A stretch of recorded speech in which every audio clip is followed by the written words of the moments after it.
más serio, ¿no? Pero bueno, bien, aquí en la Universidad de Congreso, cuyo conocimiento para mí tiene que ver con una de las actividades que han sido citadas, que tiene que ver con mi presencia aquí, que es la Bienal de Arquitectura Latinoamericana. Hasta esa fecha ha asistido Juan Manuel Felice, Leo, su compañero de estudio 4, han asistido a la Bienal y allí hemos tenido conocimiento, hasta ahora no lo teníamos, lo siento, pero de la existencia en Mendoza de las dos escuelas, en Mendoza y en Congreso, y mi presencia aquí tiene que ver con eso y tiene que ver indirectamente también con el máster del que voy a hablar ahora un poquito, como responsable que soy, y porque tiene que ver con eso. Es decir, que al final, bueno, Félix lo cursó en una de las primeras promociones, otro mendocino que está también por aquí, Pedro Peña Elillo, que hizo la carrera en la escuela de Mendoza, también lo cursó y en el fondo pues son los culpables de que yo esté aquí. O sea, que íbamos a venir Rubén a Corea, el director de la escuela que está aquí conmigo, y yo a un seminario en Santiago de Chile, y durante la Bienal pues nos insistieron en que ya que estamos en Santiago de Chile, total es un paseíto venir a Mendoza. Entonces pues lo hemos hecho. Propiamente nosotros estamos de este lado del océano para asistir a un congreso en Santiago de Chile, en la Católica, en la Politécnica de la Universidad Católica, pero ya puestos que estábamos de este lado, pues nos animamos y así nos habían hablado muy bien de Mendoza, pero no suficientemente bien porque hemos dado un paseo esta mañana por las tierras que lo rodean y la verdad es que es una maravilla, es un paisaje realmente fabuloso. Bien, entonces ese máster que tiene lugar en mi escuela, que pues, hace años se comenzó, como os he dicho, vamos a buscar aquí, tiene lugar en Pamplona. Es un máster curioso que nos ha costado mucho esfuerzo poner en marcha y del que estamos muy contentos y satisfechos. Y es curioso porque es la copia en lengua castellana y en tierras europeas de los másteres prestigiosos de Harvard. De hecho, su puesta en marcha la hicimos con la ayuda de un argentino. Entonces era decano de Harvard, que era Jorge Silvetti. Jorge Silvetti era entonces decano de Harvard y nos ayudó para copiar su modelo, un modelo de Harvard, que consiste en una docencia de gran altura en el proyecto y simultáneamente en el pensamiento de la arquitectura para aprender a hacer arquitectura con mayúscula. Es decir, la arquitectura se puede hacer simplemente levantar cosas del suelo, se puede hacer incluso, como vamos a ver después, mucho ruido, con cosas que propiamente yo no llamaría arquitectura, una cosa es lo que se construye y otra la arquitectura. Y decir que al final, para hacer arquitectura con mayúsculas hay que tener un algo más, no simplemente levantar muros del suelo, no simplemente tomar un papel y ponerse a hacer garabatos y más o menos saber qué se me ocurre. Hay un pensamiento que han tenido los maestros y que podemos también tener nosotros. No hay que pensar que solo Mies van der Rohe, Bruno Taut o Dudok, o por ir a gente más reciente, pues Rossi, Peter Zumthor, dedican muchas horas a pensar antes de poner el lápiz por primera vez sobre el papel. Eso también lo podemos hacer nosotros. Pero para eso hay que saber qué hay que pensar y qué contenido tiene que tener la arquitectura. Y eso no es fácil. Y eso a veces requiere haber estado 2 o 3 años trabajando después de haber acabado la carrera y darse cuenta de que uno no sabe hacer arquitectura. Sabe construir cosas donde se pueden meter los seres humanos para hacer cosas. Pero de ahí a hacer arquitectura va un rato. Y uno se da cuenta que muchas veces el lápiz solamente no le responde. Y ahí estamos. Entonces, el máster tiene lugar en Pamplona. Pamplona es una ciudad desconocida. Yo lo que voy a hacer, además de contaros 4 rasgos el contenido del máster, os voy a contar sobre todo qué es Pamplona. Porque además, como les decía ahora antes de comenzar, estábamos ahí hablando, Pamplona es una ciudad para un arquitecto ejemplar. Una ciudad muy bonita, de un tamaño diminuto para vosotros. Hablar de una ciudad de 200.000 habitantes es un pueblo.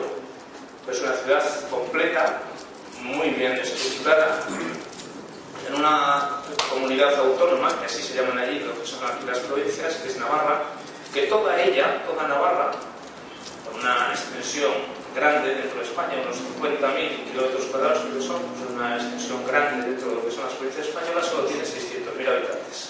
caben todos en España, en la provincia de Zaragoza, y cabría toda Navarra, en la cuarta parte, perdón, la mitad de Mendoza, podría ser toda Navarra, con lo cual es una comunidad autónoma con poca población, muy rica por la agricultura y muy tradicional, muy seria en la administración de sus bienes, y que ha dado lugar a la ciudad de Pamplona, que como veis está cerquísima de muchas cosas. Uno de los inputs fabulosos que un señor que vaya a hacer el máster, ¿qué es lo que hicimos? Dice, bueno, esos máster que hay en Harvard son extraordinarios, sí, cuestan una barbaridad, y pues para un hispano o para pues son inasequibles, para salvo gente rara. Lo vamos a montar nosotros aquí, trayendo al mejor profesorado que podamos, con los contactos que tenemos, tanto en proyectos como en pensamiento. Y entonces, pues claro, el curso pasado, pues ¿quiénes han dado los cursos de teoría? Pues Wilfried Wang, catedrático de Berlín, que da clase en Estados Unidos, Rafael Moneo, por ejemplo, un curso extraordinario, lo impartió en noviembre. No conocéis a José Miguel Elivas, un sociólogo español extraordinario, también de un curso fabuloso, es decir, muy Magistera Casciato, profesionales del mundo del pensamiento, de todo el mundo. De hecho, el máster se imparte en castellano e inglés, unos cursos en castellano, otros en inglés, y la gente tiene que saberse manejar. Los profesores de proyectos se procura que sean buenísimos, españoles o extranjeros. Por ejemplo, en este curso que viene, pues en el primer cuatrimestre van a ser Pachi Mandado, que le conocéis de sobra, y Solano Benítez. Bueno, pues los arquitectos de primera línea tendrán a su cargo cada uno de los dos 10 alumnos. Solo 4 meses con 10 alumnos y un solo proyecto. Claro, se puede aprender bastante. O sea, recuerdo que yo, Álvaro Rocha, un arquitecto portugués fabuloso, también asiduo del máster, me decía, mira, dedico a estos alumnos del máster muchas más horas que a la gente de mi estudio. Yo en mi estudio paso por las mesas y a veces estoy un cuarto de hora con alguien, a veces son solo unos minutos. Con estos me puedo pasar 1 hora cada semana, 1 hora y media, es decir, que se sienta en la mesa y va trabajando el proyecto con él. Simultáneamente van teniendo los cursos de teoría, donde, por ejemplo, pues como este año, pues Moneo les hace el análisis de las principales figuras del momento actual. Es decir, 2 sesiones de 2 mañanas enteras, es decir, íntegras, o mañana y tarde de seminario, pues les va haciendo una radiografía de Zumthor, de Saná, de Koolhaas, de David Chipperfield, es decir, aciertos, fallos, pensamiento, claro, dando pistas de cómo uno de estos maestros ataca sus proyectos, qué cosas está buscando y dónde ha acertado al juicio de Moneo y dónde ha fallado.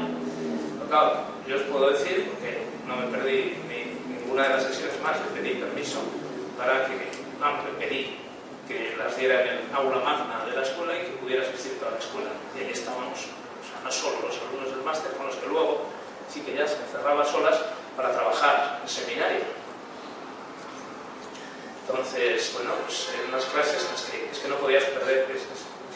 Yo, el tiempo que ya llevo dedicado a esto, aprendí una barbaridad acerca de cada una de esas cuestiones. El señor piensa, no hay que decir de Wilfried Wang. Entonces, se trata de darle un revolcón al pensamiento y aprender a proyectar de otra manera. Va unido eso a un intensísimo programa de actividades culturales, conferencias. Entonces, Pamplona es una ciudad preciosa. Esto no son, evidentemente, ni los Andes ni la cordillera preandina. Esto tendrá 500 metros de altura. Es una cosita. Pero está rodeada de montañas y esta es la catedral. Pamplona tiene una tradición grandísima, está en el Camino de Santiago, una ciudad espectacular. Perdón, es que no le he dado al botón correspondiente. Una ciudad que tiene en el corazón de esa ciudad un elemento que parece anecdótico, pero que ha sido capital para su desarrollo urbanístico. Es una ciudad posiblemente de Europa, conservada perfectamente y que ha estado construyendo el crecimiento de la ciudad hasta el siglo XX. Todas estas construcciones que veis aquí detrás, yo las he visto levantar porque cuando empecé la carrera no estaban. Allí empezaban los terrenos de cultivo. todo este barrio ha crecido del año 75 hasta nuestros días.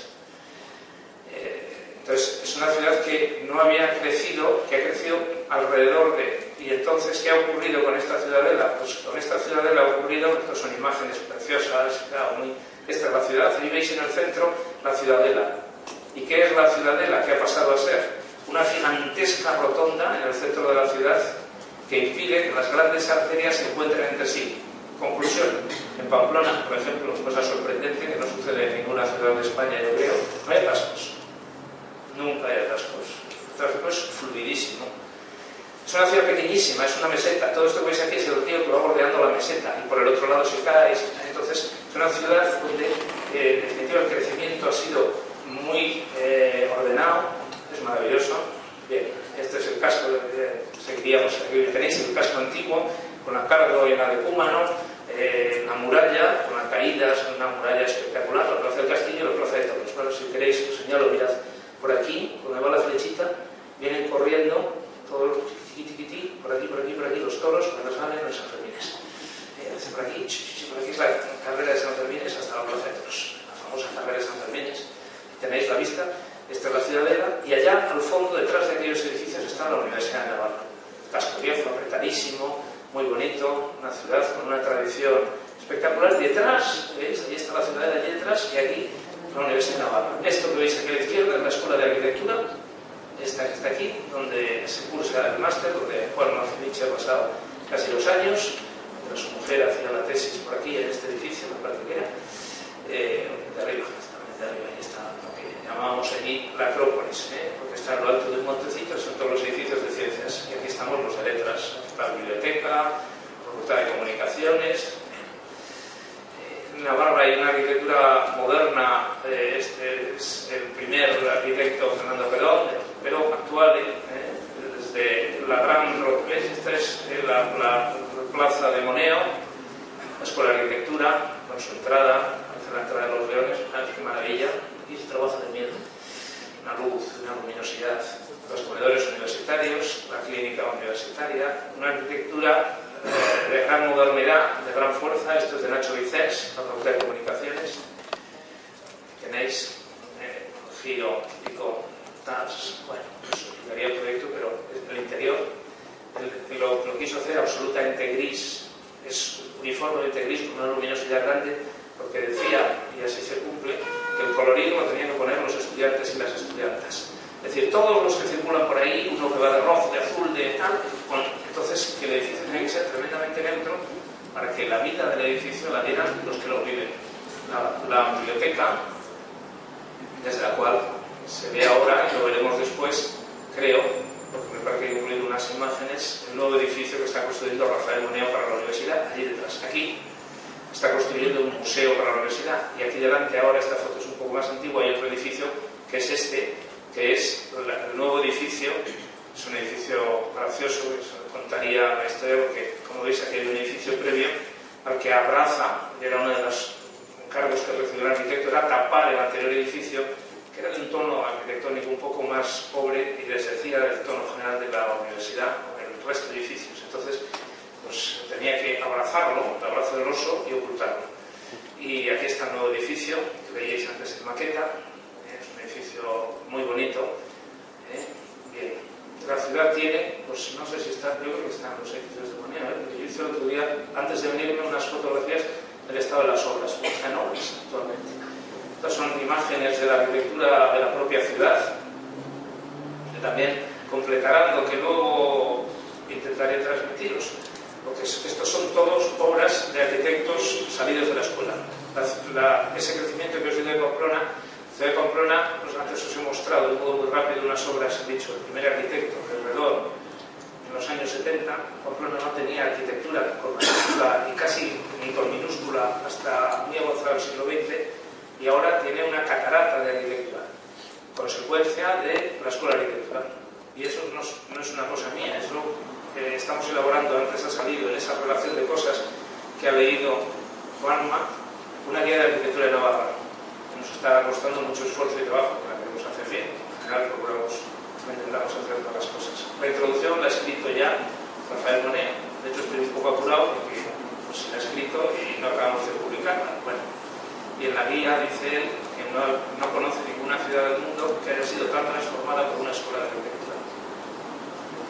y es así. No se entendería Pamplona sin la Escuela de Arquitectura. Y gracias a Dios creemos que eso mismo que ha transformado de esa manera la ciudad es lo que estamos intentando y creemos, en cierto modo, conseguimos transmitir a los alumnos que se ponen en nuestras manos para que logren hacer eso mismo allá donde vivan.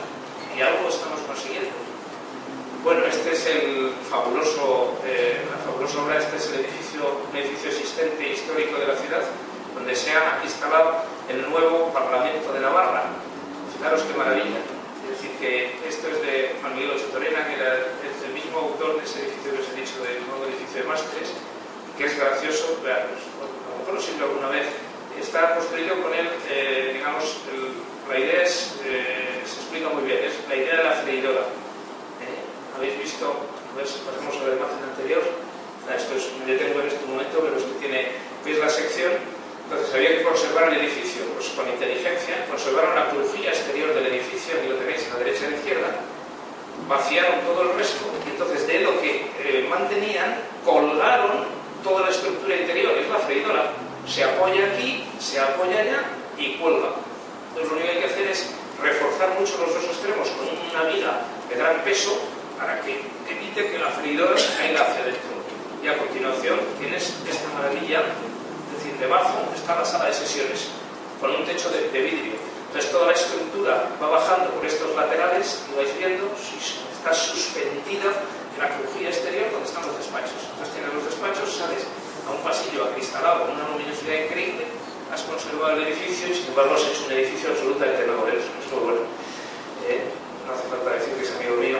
Es el autor también de este colegio delicioso. Es una maravilla de imagen. Chiquitines aquí, y este es el gran espacio interior, igualmente luminoso. El baluarte de Pachi Mangado, al lado de la Ciudadela, el Palacio de Capitanía, los Archivos Generales de Navarra, obra de Rafael Moneo, ahí veis la catedral,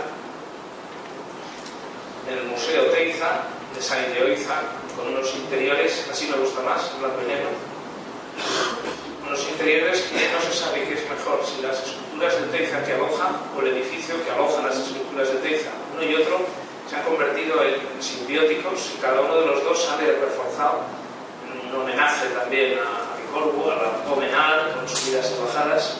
Una casita sencilla en los alrededores de Pamplona de Pachi Mangado, de una grandísima luminosidad, con una planta extraordinaria. La nueva estación de autobuses está aquí debajo, escondida debajo de la hierba, que es esta. Aquí llegan los autobuses. Esto es la playa de autobuses debajo de aquí la tenéis de noche. Las piscinas, unas piscinas municipales en medio del casco viejo. Fijaros qué maravilla estar nadando. Palacio del Condestable, en el centro del casco viejo, un edificio antiguo que ha sido rehecho con el tosco. Pero esto es obra de unos jovencillos, Jesús Leache y Fernando Tabuenca, todos ellos alumnos de la escuela, gente que ha compartido las aulas conmigo y que están haciendo una arquitectura de primera categoría. Esta iglesia maravillosa, también de ellos, muy alemana, pero espectacular. Fijaros que las viviendas sociales o estas otras también. Esto es Pamplona. Esta es la arquitectura que llena la ciudad, por aquí y por allá, que desde un edificio de oficinas, la mesa eólica también de Pachi Mangado en las afueras de la ciudad, con una doble piel de vidrio. Fijaros que patio, este es el mismo edificio, esto es un edificio de oficinas, un ala de las oficinas, otro, y el paso entre unas y otras.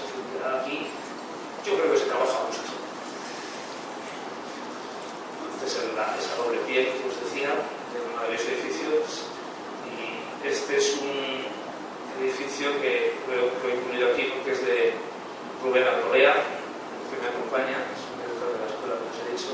Esta es una de las ultimísimas cosas hechas en Pamplona, que indica también eso que del orden de otro. Si Pamplona es así y la comunidad foral funciona muy bien.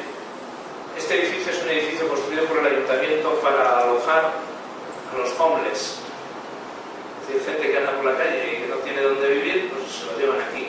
Entonces, pequeño edificio edificio hecho por un arquitecto joven, Javier Larraz, brillante, con muy pocos medios, pero muy bien utilizados, lo que va a conectar con lo que venga a decir después. Esto es arquitectura.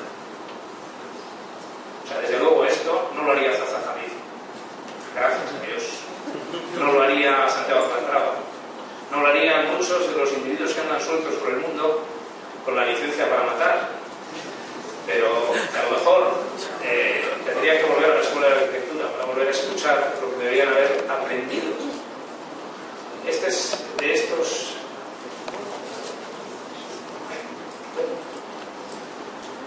Perdona.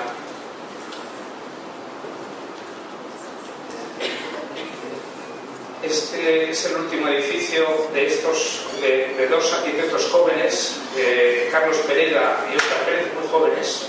Bueno, acaban de cumplir los 40. Era la trasera de un barrio, la trasera, ¿veis? Esas son las traseras, y allí en un solar infecto había que construir un parvulario para la zona. Pues han hecho esta maravilla que ha recibido ya 3 premios en España de la mejor obra construida del año. Una obra sencilla, sin alardes, pero que es arquitectura. Y claro, y que va haciendo, ha hecho todo un episodio de lo que hasta ese momento eran unas vulgares traseras de unos edificios en un barrio, el peor de Pamplona, posiblemente. Desde luego es en el que las viviendas son más baratas, lo cual indica normalmente en esa relación causa-efecto que es el peor de Pamplona. Pues ahí, en vez de ventilarlo con cualquier operación total para ese barrio, ¿qué más da? Pues siguiendo aquella máxima que en mi escuela se ha oído mucho por obra de un profesor que luego saldrá, pondré su fotografía como homenaje porque le debemos mucho, que se llama, porque todavía vive, aunque es un anciano bastante abandonadito, el pobre, bueno, con Alzheimer, y que estaba trabajando. Y que decía que teníamos que dar libre por gato. Nos lo repetí incansablemente en la escuela. Es decir, os pedirán gato, pues tenéis que dar libre. Tenéis que trabajar mucho más de lo que os pidan. Tenéis que dar lo que nos piden. Tenéis que conseguir hacer cosas grandes, cosas que se podrían liquidar de cualquier manera. Esta es una prueba evidente de que su magisterio no cayó, que estos fueron alumnos de Javier, no cayó en saco roto. Voy a poner algunas obras más de algunos. Quizá exploto mucho la figura de Francisco Mangado, quizá es el mejor fruto que ha tenido la Escuela de Arquitectura de la Universidad de Navarra. Y este es su auditorio en Ávila. Ahí tenéis, frente a las murallas, este edificio maravilloso. Ese soy yo, curiosamente, no sabía que estaba ahí, y este es un colaborador mío. Bueno, pues ahí estoy. Y esta es una de sus últimas obras, que es un auditorio en Teulada, provincia de Alicante. Bueno, ya veis al fondo los montes y el mar también por el otro lado. Es un espectacular edificio en el que este es el salón. Es un edificio fabuloso. Bueno, pues todo sale de aquí. De aquí pues se ha ido extendiendo por la ciudad, se ha ido extendiendo por Navarra, se ha ido extendiendo por España. Entonces el máster, pues aquí están esas imágenes, ¿veis? Estas las hice justo antes de venirme. Iba a salir el sábado, pues el viernes subí a la biblioteca, a la última planta, que se ve bien desde ahí el edificio. Este es el museo de la Universidad de Navarra que está construyendo a Rafael Moneo. Creo que está quedando muy bien, me parece es contundente y es una buena obra de Rafael Moneo. Ha tenido algunas últimas quizá no tan felices, pero esta creo que va a quedar y va a ser un patrimonio riquísimo. Añadir a los anteriores en la universidad es como tener un Picasso. Pues a lo mejor no es el mejor Picasso, a lo mejor no es el que está en el MoMA, que es un Picasso. Tener una obra de Rafael Moneo es tener una obra de Rafael Moneo. Entonces, pues solo con esto se aprende mucho. Yo siempre he defendido que los italianos tendrían que ser, los romanos sobre todo, grandes arquitectos. Cuando un niño desde pequeño está viendo grandes obras, se acostumbra desde pequeño, por fuerza con su ojo se va construyendo a lo bello y a lo grande. Un alumno de la Escuela de Arquitectura de la Universidad de Navarra todos los días discurre entre estos edificios y para él son el referente. Que además muchos de ellos son obra de sus propios profesores, los que le están dando clase. lo cual por fuerza tiene. Y se nota en una cosa, en Pamplona, son los portales. Los portales, sí. Escribí una vez un articulito que iba a publicar en un diario que al final no se publicó, por alguna razón, que se titulaba Los portales no engañan, que había un anuncio en televisión española que era el algodón no engaña, ¿no? Es decir, que pasas el algodón y si aquello estaba limpio, aquel era un buen producto de limpieza. Pues los portales, no sé aquí, pero en Pamplona ahora, con ocasión, pues se están remodelando, que si los minusválidos, todos. En Madrid, que es donde vive mi madre, la remodelación se han hecho, pues los portales son todos con barrotes de hierro negro, terminados en puntas de lanza doradas, con pomos, tal, puertas pesadísimas, una cosa como muy Madrid. Pamplona es todo aluminio, es todo acero inoxidable, números rectos, espacios limpísimos. ¿Qué importancia tiene eso? Una muy grande. Los portales no los decide un señor que encarga una tienda, puede querer estar a la moda y encargarse de un arquitecto de lujo. Los encarga una comunidad de vecinos. La comunidad de vecinos está desde la señora que no sabe nada de arquitectura hasta el arquitecto, hasta el médico, el jardinero, los que viven allí. Que la comunidad de vecinos, sistemáticamente, todas en Pamplona, estén decidiendo que sus portales tienen que ser modernos, indica que esa ciudad tiene ya un algo que no existe en otras partes. Entonces eso se nota y se va calando poco a poco. De modo que uno en Dinamarca espera un gran diseño porque la huella de Jacobsen, la sombra de Jacobsen es alargadísima y ya se está llegando a todo, cuando en la Plaza del Castillo, que os he enseñado antes, los bancos urbanos entre los arbolitos son diseños de Pachimandaro, la ciudad ya parece que tiene otro toque. Pues esa es la ciudad que acoge la universidad, una ciudad para estudiar. Los que han estado en la Bienal de Arquitectura hace muy poquito han comprobado que a las 11, a las 11:30, un día ordinario, la ciudad se muere. Quiere usted decir que la gente se va, está en sus casas, que no hay bollo por las calles. La gente está trabajando. La gente se va a levantar el día siguiente y va a madrugar. Es una ciudad tranquila, es una ciudad para estudiar. Entonces se puede mejorar mucho en muy poco tiempo y avanzar mucho en muy poco tiempo. Es una ciudad para el trabajo. No es Barcelona, no es San Sebastián, no es, aunque en el mapa que habéis visto antes, cuando uno quiere, dice, pues quiero irme a una ópera en Bilbao, se va, en 1:30 está en Bilbao. Me quiero ir un fin de semana a Madrid, pues en 3 horas está en Madrid, son 350 kilómetros. Claro que nosotros, nada, Barcelona, pues, París, pues me voy un fin de semana a Roma, pues está tirado, a Londres. Estamos un tiro de piedra, pero mientras tanto, todos los días voy a estar trabajando. Entonces ese máster se compone de 3 cuatrimestres, en los que se hace un curso de proyectos, grupo muy pequeño, con un profesor muy potente, que te obliga a llegar hasta el fondo del proyecto, y simultáneamente cada cuatrimestre 2 cursos de teoría, también muy poderosos. Entonces se produce una catarsis obligatoria. O abandonas, o tienes que cambiar de modo de entender la arquitectura, no cabe más remedio. No cabe más remedio. O piensas que te están engañando, o no te queda más remedio que cambiar. Y es lo que pretendemos. Y además lo hicimos pensando en, de hecho, como he puesto en marcha 3 actividades que tienen que ver con Latinoamérica, los congresos, la Bienal y el máster. Luego España tiene la arquitectura contemporánea, España tiene muchas deudas en Latinoamérica, pero la arquitectura contemporánea tiene casi todas. Porque en los años 50, yo soy de los que opinan que hay que leer mucho y estudiar mucho, y si no la arquitectura no puede ser nunca buena. En los años 50, todos los textos de los maestros propios, pues el espacio-tiempo de la arquitectura de Girion, los libros de Van de Velde, de Le Corbusier, todos nos llegaron a España por 3 editoriales. Poseidón, Editorial Infinito, todas argentinas y uruguayas. Es decir, que a nosotros, de hecho, muchos libros de estos, las ediciones que se siguen publicando están en un español de acá, con expresiones de acá, porque no se ha hecho luego ninguna otra traducción en español de allá. Entonces, les debemos mucho en el apoyo y en el intercambio que hubo. Entonces, ahora, en estos momentos, pues ha llegado el momento de darle la vuelta. O sea, la arquitectura española, como vamos a ver ahora, es muy poderosa, lo es, de hecho, y creo que podemos transmitir y ayudar a que vuelva a serlo, que lo ha sido, como también vamos a ver, aunque ahora quizá menos, por desgracia, la arquitectura de este lado del océano. Entonces, esa simbiosis y ese apoyo mutuo nos viene bien. Por eso pusimos en marcha la Bienal de Arquitectura Latinoamericana, para invitar a arquitectos jóvenes de aquí. Nos interesa mucho a nosotros, no desde Navarra, ni escuela, saber qué pasa de este lado del mar.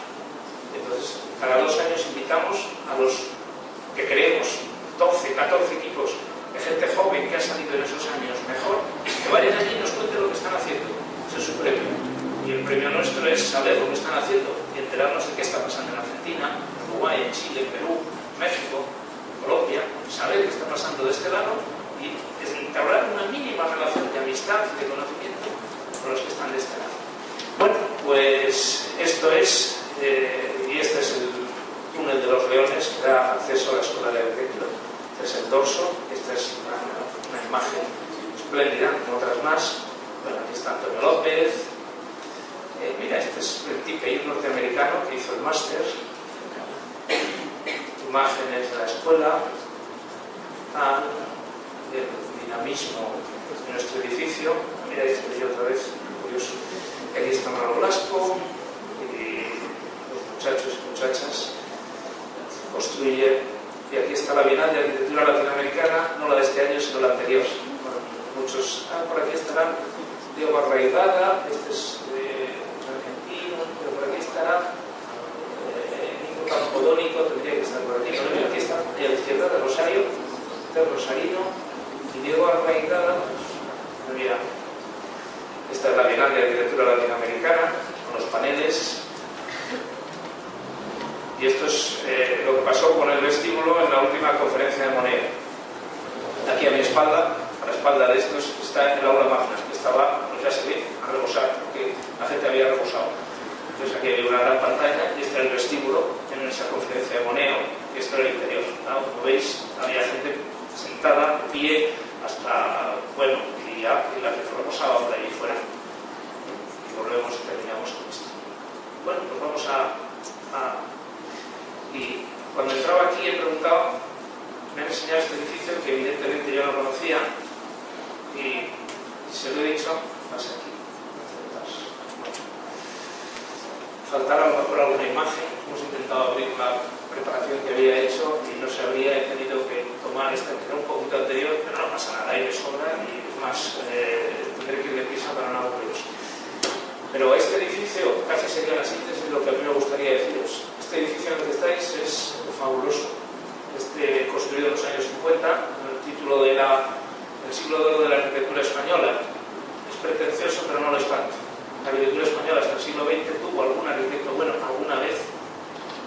Herrera, Villanueva, no sé, alguno condescendiente, Churriguera, algún arquitecto bueno en algún siglo, pero 50 arquitectos buenos a la vez, que al final obliguen al MoMA a organizar una exposición específica de arquitectura española, que solo lo he hecho que yo sepa dos veces, una con la arquitectura brasileña en los años 40 y otra en el año 2008 con la arquitectura española. Quiere decir que ha pasado algo.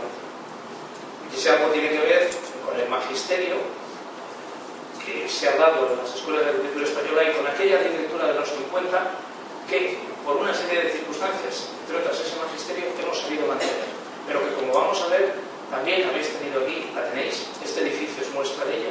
Lo que uno nos explica es, como habiendo hecho esto en un momento dado, no, se sigue haciendo. ¿Por qué en las escuelas de arquitectura en estos momentos? Y empiezo con esto es Medellín, algunos lo conocerán. Yo asistí a la Bienal de Arquitectura de Medellín y tuve ocasión de subir hasta llegar. Esto es Medellín. Entonces han hecho una operación maravillosa de saneamiento, construyendo en el centro de este desastre, de abigarrado al crecimiento desordenado, centros culturales de vida que traten de generar a su alrededor un saneamiento. Muy bien, la operación es interesante, incluso interesa, puede ser hacer algo de ruido, que se note que he hecho algo, y todos conoceréis este edificio de Mansanti, las famosas piedras. Os puedo decir que a mí es un edificio que no me satisface en absoluto y sobre todo que no funciona. A él le ha servido para hacerse famoso, está bastante mal construido, está lleno de grietas, pero sobre todo los espacios interiores no hay quien los use.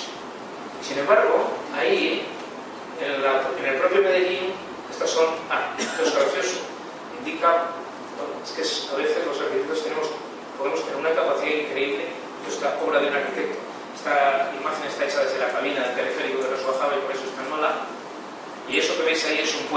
A la derecha había un barrio, a la izquierda otro barrio, en medio una quebrada. La quebrada impedía construir, el barrio de la derecha ya no era el de la izquierda. Resultado, en la quebrada quedaban los del barrio de la derecha y los de la izquierda para darse de pedradas, cuchilladas, pegarse. El arquitecto decidió construir un puente. Los dos barrios pasaron a ser uno y se acabaron las peleas, las pedradas y las cuchilladas. Fijaros con qué poco se puede hacer mucho.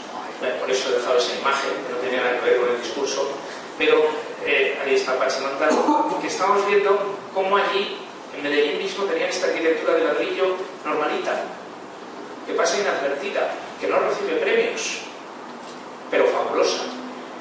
Este edificio es de San Boná, en ladrillo, como hacían todo allí, pero estaba lleno de vida, pero abarrotado de gente, que chocaba en contraste con el de Manzanti que habíamos visto arriba.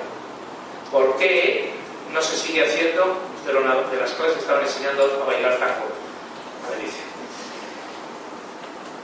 Ladrillo, aparejado, como siempre, cuidando los detalles del encuentro del ladrillo con el muro y del juego con el suelo y con los giros. Delicioso. Pero esto es lo de siempre. Tenemos que hacer cosas distintas. Lo que está pasando ahora, el escándalo de la arquitectura actual, que también nos ha llegado a España, no viene de ahora, viene de un poquito antes.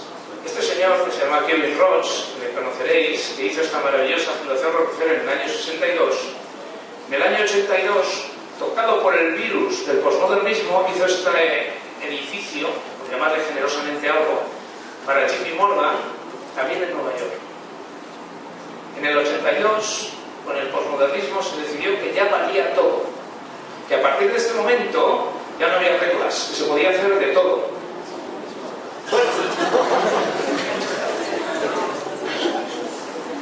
esto es casi cómico, o muy cómico, pero es que lo están haciendo. Es que esto es de Getty, y esto que nos lo ha plantado en Logroño, en medio de unos viñedos. ¿Os imagináis que esto aterrizara entre los viñedos de Mendoza? Esto es Getty. Esto no es arquitectura, esto es otra cosa, esto es un espectáculo. Esto es ruido, puro ruido. ¿Qué decir de los que defienden en estos momentos la arquitectura paramétrica? Ese acercamiento a la arquitectura del cual no soy ni dueño siquiera, por lo menos esto, lo que hace Getty, pues hace una escultura. Una escultura. Cuando a él le gusta, dice, construyase, métase dentro lo que se pueda. Bueno, si la escultura es buena y es buen escultor, por lo menos tendrá una buena pinta en el paisaje. Los que hacen arquitectura paramétrica, los que confían su éxito a lo que salga del ordenador, no controlan ni siquiera lo que va a salir. Van probando algoritmos a ver qué pasa. Y con la prueba y el error, a ver si sale algo digno. Eso no es arquitectura. Nosotros no somos constructores de formas, en absoluto. Zaza Hadid, madre mía de mi vida, nos ha dejado el pabellón Puente en Zaragoza. Ahí está. Solo costó 4 veces más de lo presupuestado. Solo está cerrado porque no saben qué hacer con él. Y el rey de España, que es muy ingenioso, cuando fue a inaugurarlo, al cruzarlo dijo, es curioso, es el primer puente en mi vida desde que no se ve el río. Pero está nada visto. Pero es que esta es la arquitectura que tratan de vendernos. Y he puesto la imagen de Kevin Roche porque hasta algunos de los grandes arquitectos de hoy en día, como Nubel, como Perrol, como Brujas, han caído en el embrujo y están haciendo experimentos, por ser generoso, en Dubái, en China, en los sitios donde les paguen. Porque claro, tienen que dar de comer a estudios con miles de personas, entonces da igual construir una cosa que la contraria. Estarían dispuestos a hacer isletas de tráfico si fueran suficientemente grandes como para que fueran rentables. Esto no es arquitectura. La arquitectura es otra cosa. Gran parte de la culpa la tiene este señor que hizo esto en Bilbao. Me preguntaron cuando se hizo, una periodista, que qué opinaba. Y le conté una anécdota de un edificio que no sé si conocéis, me parece que es perfectamente aplicable, pero que no lo han aplicado. El edificio era el edificio Torres Blancas de Saint-Dielza en Madrid. no sé si lo conocéis, pero es un edificio con una serie de curvas, en su momento fue importante en España, aunque como edificio de viviendas es muy malo, no hay quien lo amueble, funciona mal, pero ahí está, fue un hito escultórico dentro de la ciudad que rompió, tuvo su papel, muy bien. Y entonces desarrolló una actividad en Madrid, en el Colegio de Arquitectos, que era que un arquitecto iba a exponer su obra y el resto de colegas la criticaban. Una discusión, ojalá se mantuviera, la criticaban a veces duramente y sabía tal. El tipo salía de allí dándose cuenta no solo de lo que opinaban otros, sino que a lo mejor se había equivocado en esto, tal, estaba muy bien. Le tocó a Seguidores a explicar, Torres Blanca lo explicó, unos iban a decir una cosa, otros la otra, y había uno sentado al fondo que tenía un prestigio muy grande en el Colegio de Arquitectos, se llamaba Curro Inza, Francisco de Inza, Curro, que iba siempre vestido con gorra y fumaba en pipa, estaba ahí al fondo sentado, con las piernas cruzadas, sentado encima de una mesa y no decía nada, pero ya Seguidores en un momento dado le dice, Curro, ¿y tú no dices nada? No, todo el mundo se volvió a ver qué decía Curro, y Curro estaba ahí fumando, se dio su tiempo para contestar y dice, Paco, es como llamaba él a José, y dice, que está muy bien, pero que no lo repitas. Eso es lo que habría que haberle, es lo que yo le dije a la periodista, me preguntó qué opinaba del Guggenheim. Está muy bien, pero que no lo repitas. El problema es que, del mismo modo que sucedió con el posmodernismo, esto fue pues, el detonante para todo un proceso lamentable que, sin embargo, aquí estamos, siglo de oro de la arquitectura, por el pasado hacia el futuro. Es que hay que conocer el pasado. Este edificio que he puesto ya varias veces es un edificio que pongo siempre, o casi siempre, muchas veces, cuando hablo de la arquitectura aquí lo vamos a ver sin cosas encima, parece. No, pues nada, no lo volveremos. Que es de César Ortiz de Chauco en Barcelona, porque lo han machacado de tal manera y era un edificio tan fabuloso que como homenaje bueno, estas son unas imágenes que voy a pasar para ir más deprisa. Arquitectura de aquellos años 50 española, una arquitectura nacida de la necesidad y de una cosa que se ha perdido y que habría que mantener. Supongo que algunos o muchos conocerán lo que es el Vitruvio, incluso lo habrán leído, os habrán hablado de él.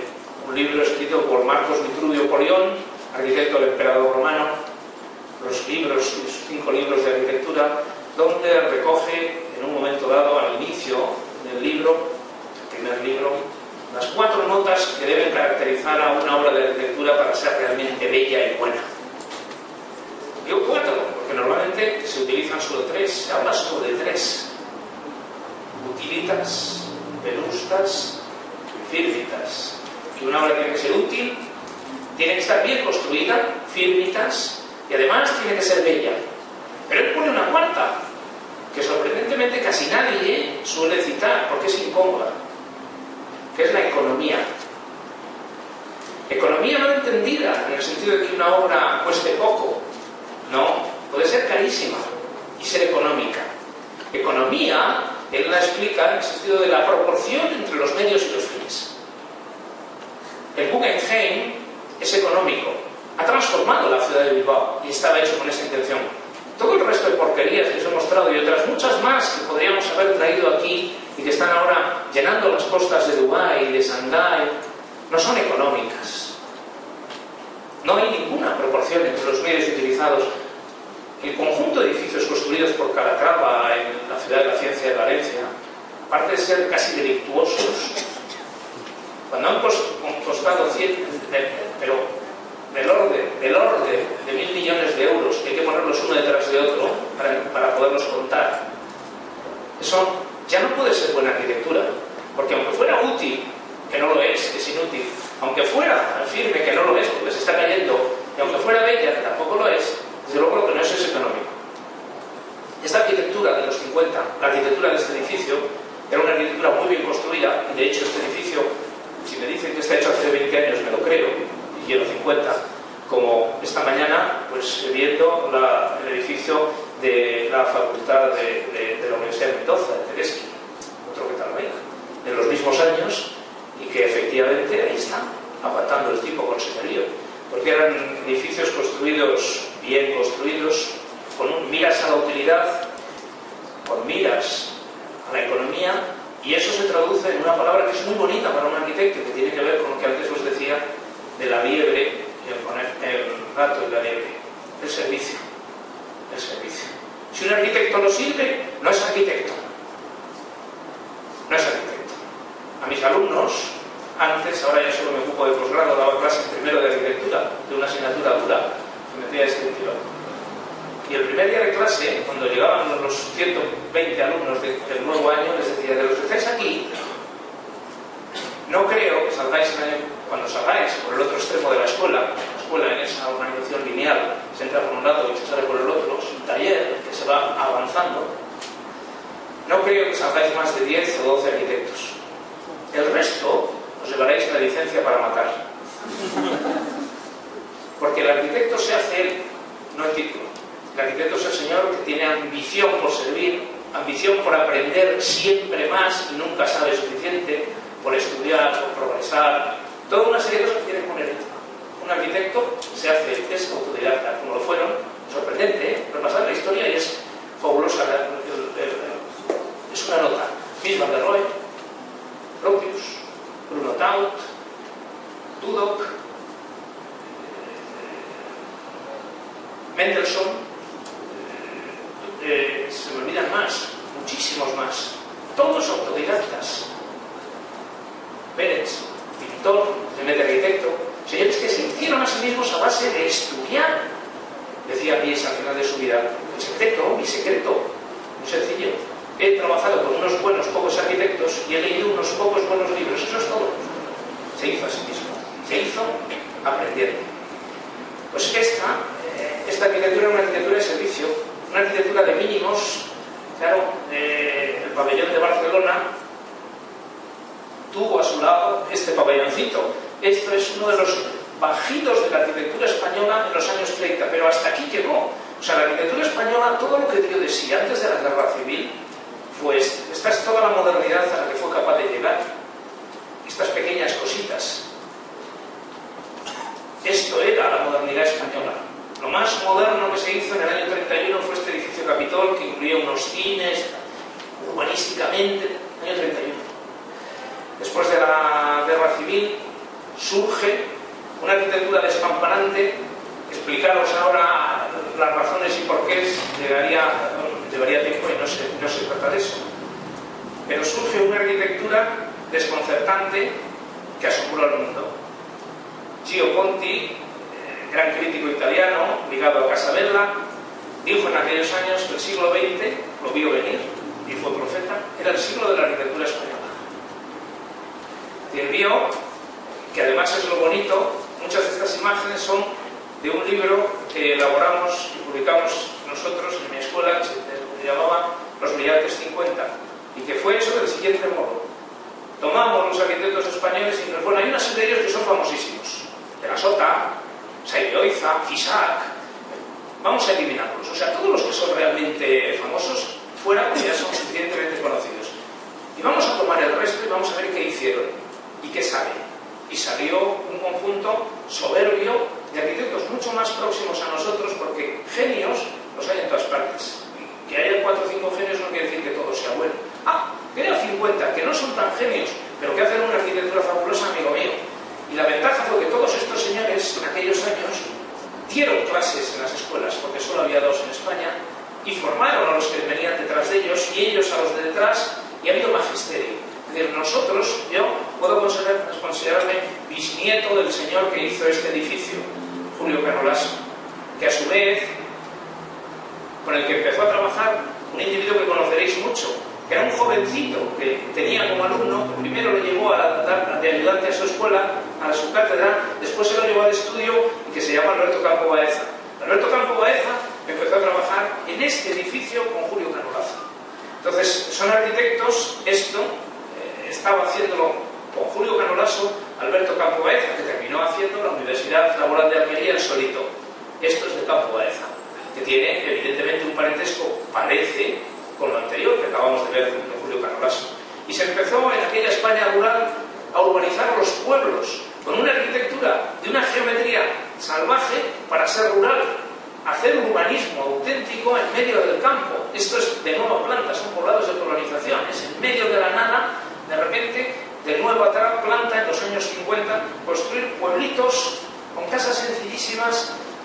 arquitectura elemental, pero que conduce radicalmente a la desornamentación, la abstracción, el uso de los medios constructivos, del modo en que se han de emplear sin ningún tipo de concesión y sobre todo con una cosa, una grandísima humildad. Estos arquitectos que hicieron una arquitectura despampanante, cuando en los años 60 la revista Ver, por obra del autor de este proyecto, que aquí sale finalmente, el edificio es muy bueno, son los depósitos de la SEAT en Barcelona en 1957, podría ser de Mies, ¿verdad?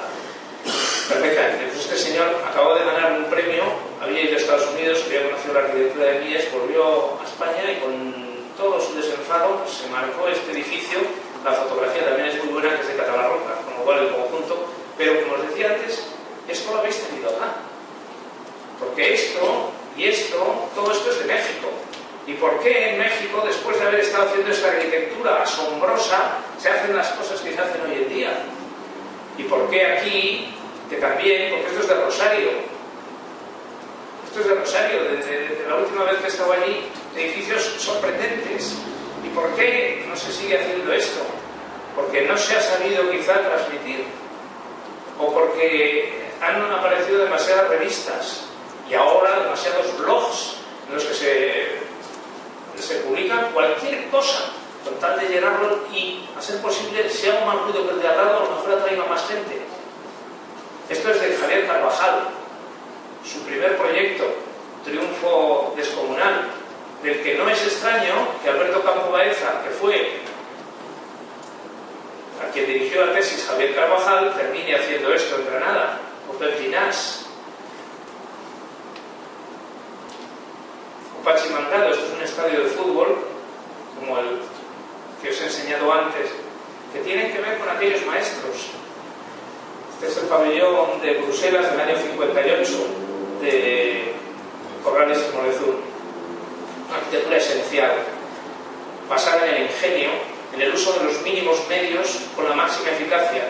Os decía antes, os he mencionado, y lo aparecerá César Ortiz de Charco, en los años 60 una revista suiza le pidió, él era corresponsal, que preparara una colección, estaban tan asombrados en Europa, que querían dedicar un número monográfico a la arquitectura española, y además deprisa.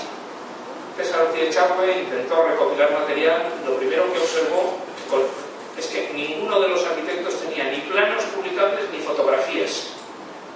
Hoy en día, la gente lo primero que hace es contratar a un chino o un japonés que haga unas fotografías buenas, aunque su edificio no lo sea, pero que busque el día adecuado, que con el Photoshop, que contrate lo que sea, que nuble el sol, para conseguir unas fotografías. Entonces no tenían ni fotografías. Esta es la casa MMI de Sostres, año 57 también, en Barcelona.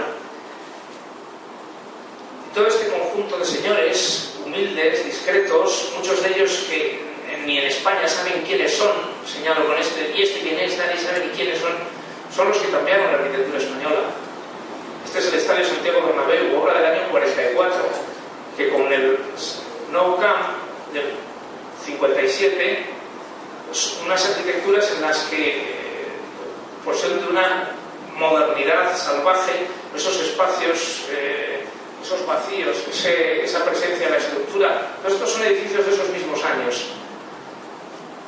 La vivienda cobró un protagonismo importante en España en aquellos momentos en el desarrollo de la sociedad y que llevó a los arquitectos a mucha investigación para el desarrollo de una vivienda digna de la sociedad contemporánea.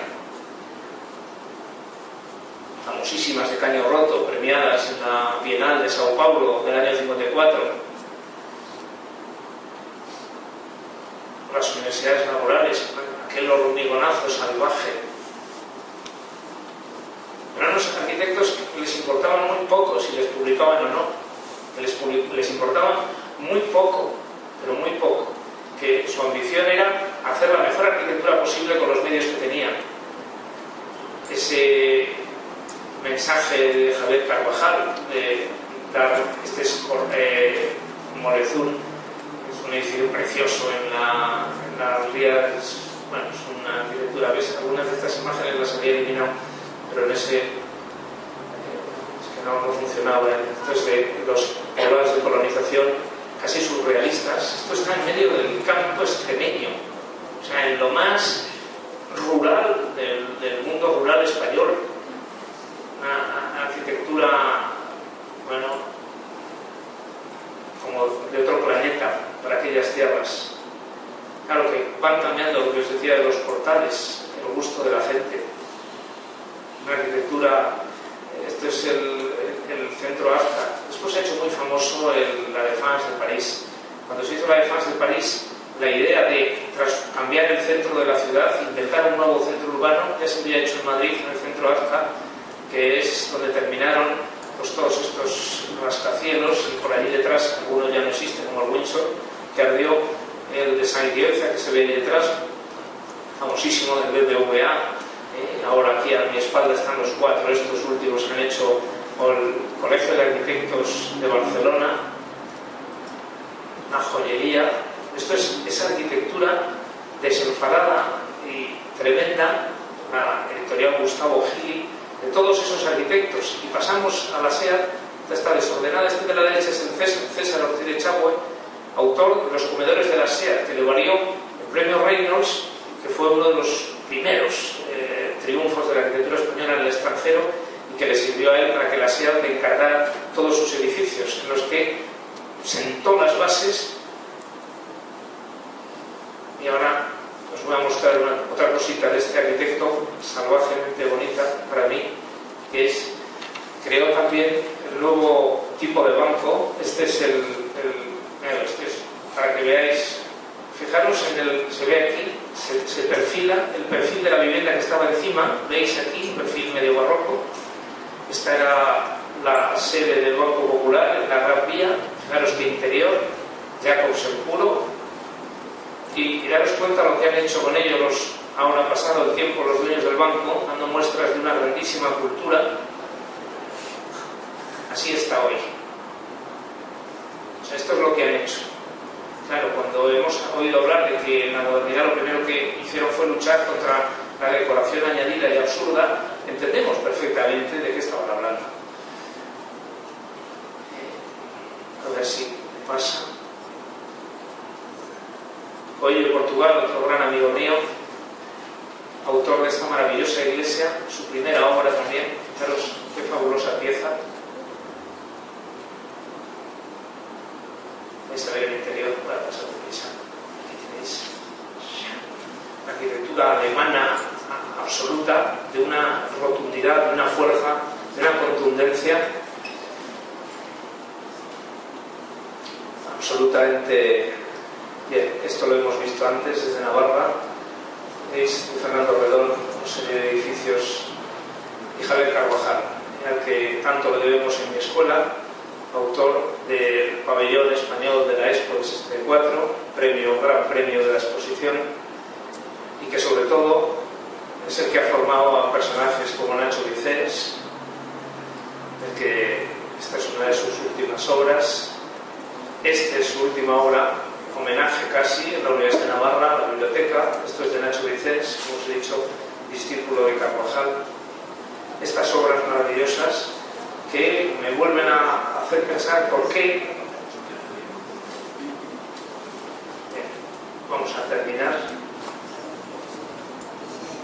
con algunos edificios, del mismo modo que este pabellón ahora se ha traducido en este, que es el de España, de Pachi Mangado, en Zaragoza, o esta arquitectura en Navarra precedente. Fijaros en lo que se ha transformado, que hemos visto antes, estos edificios de Moneo, que han sido precedentes de estas obras de los que se pueden considerar sus discípulos. ¿A qué se debe todo esto? Lo hemos visto ya hace un momento. Pues al magisterio, y a que estos señores supieron transmitir a sus alumnos, y ahí estamos nosotros en Navarra intentando lo mismo, que lo importante no es el nombre, que lo importante no es ocupar un número de páginas en revistas, que lo importante es que el cliente, que ese que va a vivir ahí, esté auténticamente orgulloso y satisfecho de la obra en la que vive. Para eso, claro, como Moneo, fijaros qué referencia entre el cubo y el cubo del edificio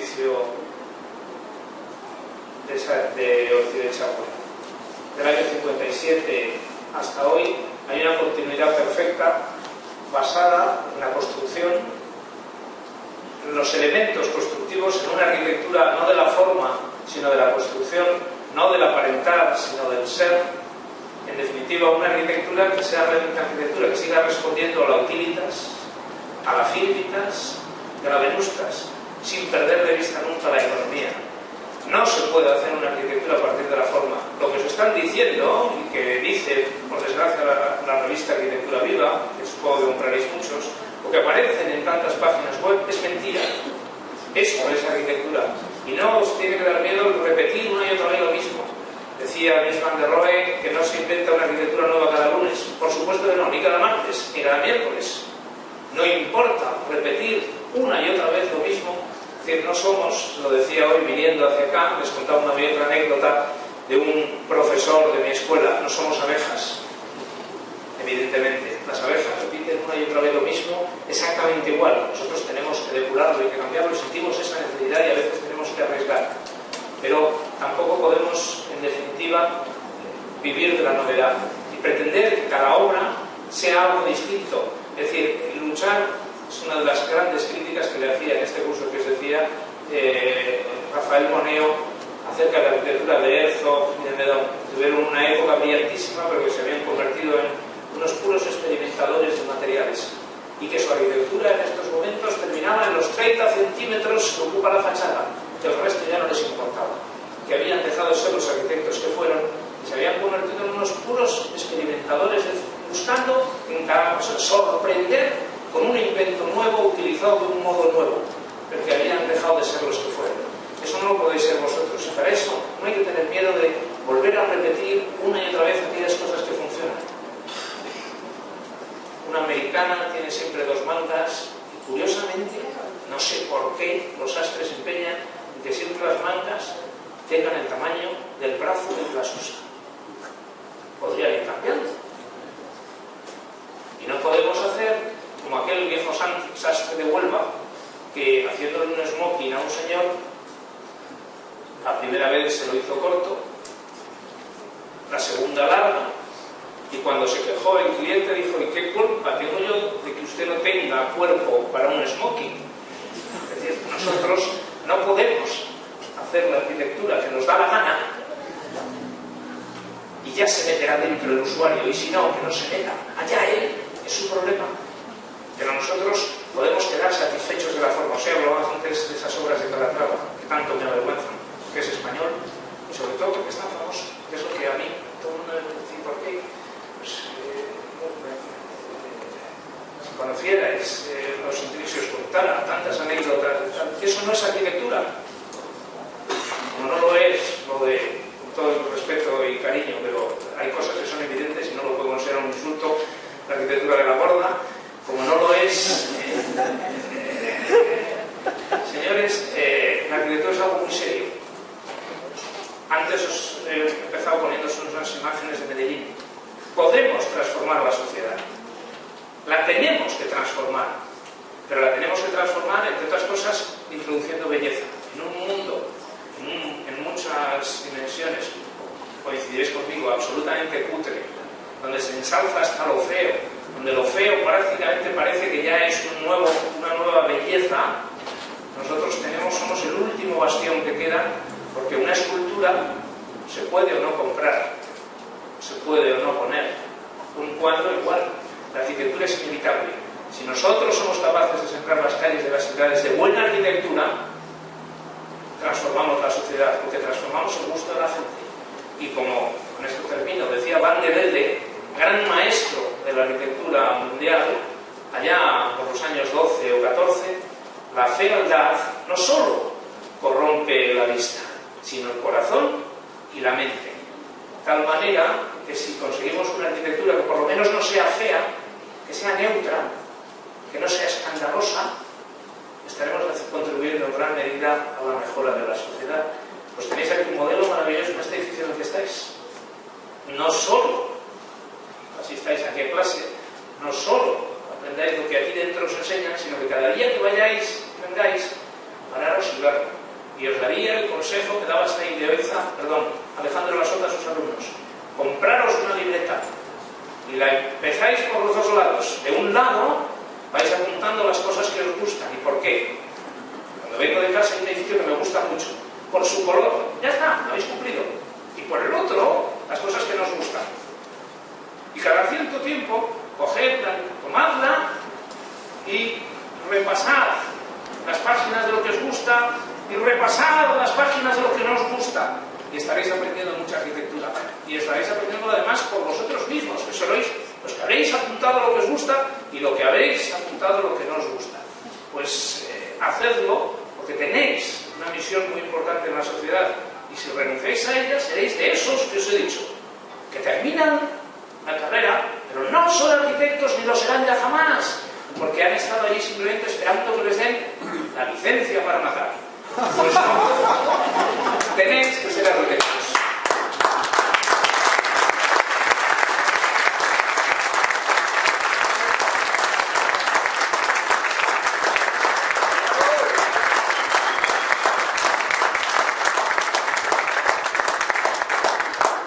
Si alguien quiere decir algo, yo estoy dispuesto a responder.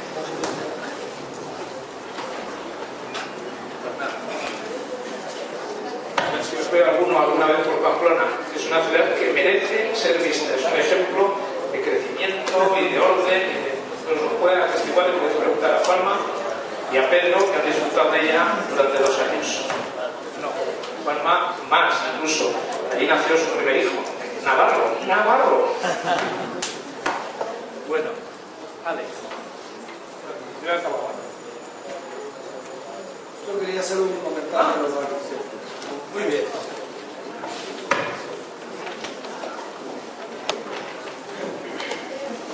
Bueno, primero, obviamente agradecer su gentileza y su esfuerzo. No es fácil después de cruzar el mar y instalarse en Chile, de repente tener que movilizarse hasta aquí y rápidamente volver y demás. Así que, bueno, muchas gracias por su gentileza en aceptar la invitación y muchas gracias por el esfuerzo de llegar hasta aquí. Pero fundamentalmente muchas gracias por traer esta especie de corrección, esta especie de movimiento de timón hacia una arquitectura lógica, correcta, económica, que muchas veces las imágenes, la propaganda, la publicidad, toda esta estridencia nos hace, si bien no olvidar, pero a veces soslayar. Entonces, fundamentalmente, gracias por eso. A veces escuchamos, me lo acaban de recordar, esto de cuando Mies decía less is more, irónicamente se dice less is more. Gracias por recordarme que less is more. Muchas gracias.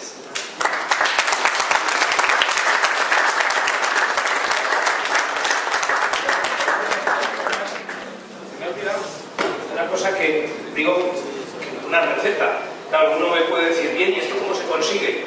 Pues se me ha olvidado, lo último que estudiar esta arquitectura.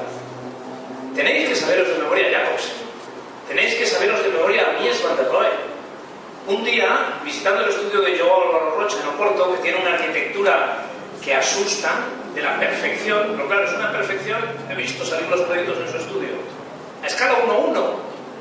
O sea, una vivienda, los planos inmensos, todo dibujado a escala 1:1. Claro, cuando uno va a una obra suya, hay una perfección y dice, ¿y esto cómo lo logra? Dice, muy sencillo. Si no está como en el plano, no pueden decir que no lo han entendido, es que está a escala 1:1. Claro, eso es un trabajo que no os podéis hacer, pero claro, qué perfección. Pues bien, visitando allí, sobre la mesa, en su casa, ya no en el estudio, tenía un gran libro de Mies van der Rohe. Le dije, ¿y esto? Y dice, todas las semanas procuro dedicarle 1 o 2 horas, ¿y no de qué? Hay que estudiar, pero hay que estudiar a estos señores. Lo que haga Calatrava me tiene sin cuidado. Pero él y el Mustafavi y un montón de gente, una reata de señores que incluso, si se pusieran, harían una arquitectura fabulosa. Pero por eso os he puesto la imagen de Kevin Roach. Les ha picado la abeja y se han dejado llevar por el veneno y están haciendo el mismo ruido que nosotros porque piensan que si no, no van a conseguir clientes. Que si quieren construir en Arabia tienen que hacer algo mucho más gordo que el de al lado. Mucho más. Ya inventar una isla es una broma. Es decir, tienen que hacer algo todavía mucho más ruidoso y están dándole vueltas a ver qué hago. Foster, pero todos. ¿Por qué? Porque han creado unas maquinarias que necesitan alimentar, entonces necesitan, como sea, cautivar a esos incultos que esos señores de arquitectura no saben mucho. Claro, pues la arquitectura se construye sobre la tradición. Decía un gran pensador español que todo lo que no es tradición es plagio. Tenéis que conocer la tradición, tenéis que estudiar al Alto, tenéis que saber quién es Henry Petrus Berlage. Si no sabéis quién es él, no sabéis quién es el padre de la arquitectura europea. ¿Quién es Oud? Pues el señor que ha enseñado a hacer viviendas a todos los que están haciendo viviendas hoy en día. Estoy comentando muchas cosas de Joao, porque me une con él una gran amistad y paso muchas horas con él y tengo muchas anécdotas. Unas viviendas muy buenas que tiene cerca de Oporto, un día visitando la Weissenhof, de repente, a la entrada de las viviendas de Oud, han colocado unas placas de metal con las plantas de las viviendas. Desde, si eres arquitecto y con un poco de vista, con la planta y ves el edificio, no hace falta entrar, ya lo puedes recorrer, te lo imaginas, fabuloso. Entonces, viendo aquello, la siguiente vez que estuve con él, dije, Joao, ya he entendido tus viviendas de Esposende. Dice, bueno, no hay...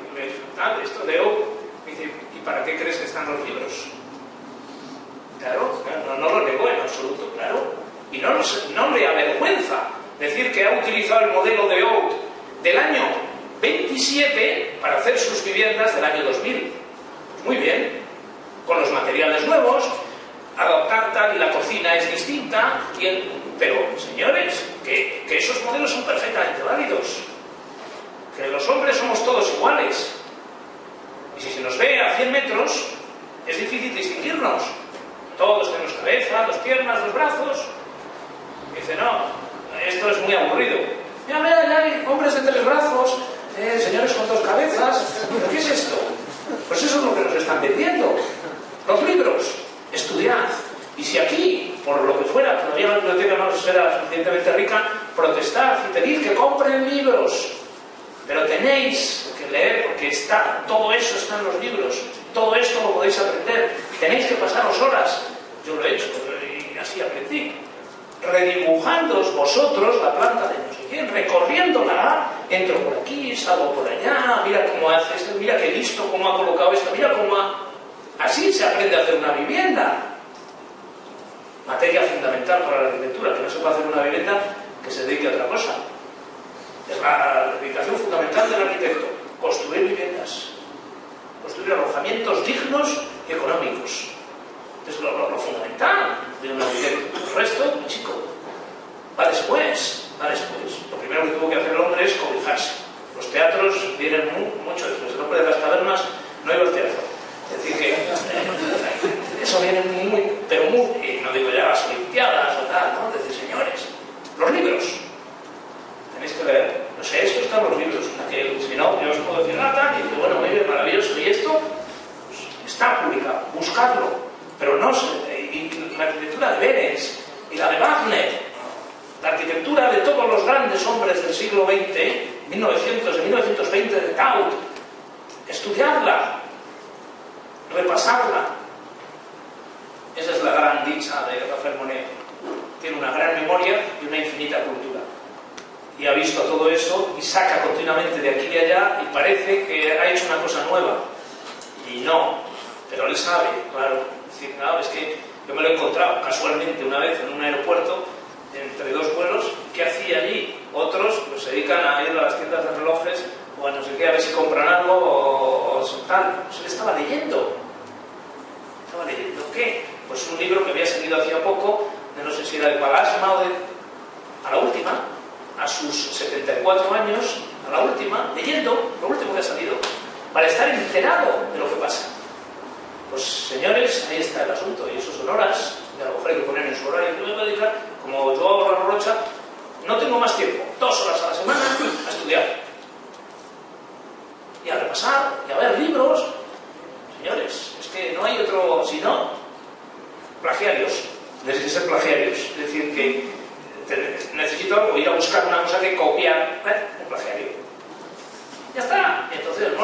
Frankenstein, un trocito de este, un trocito de aquel, aquello que le quedó a este, esa ventana que parece que está de moda, y me salió monstruo de Frankenstein, ahí medio cosido, a ver si no se han hecho las costuras.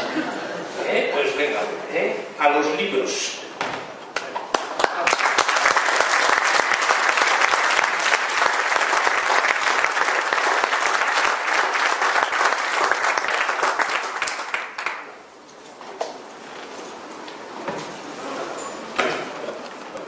Pues nada, muchas gracias a José Manuel, Rubén.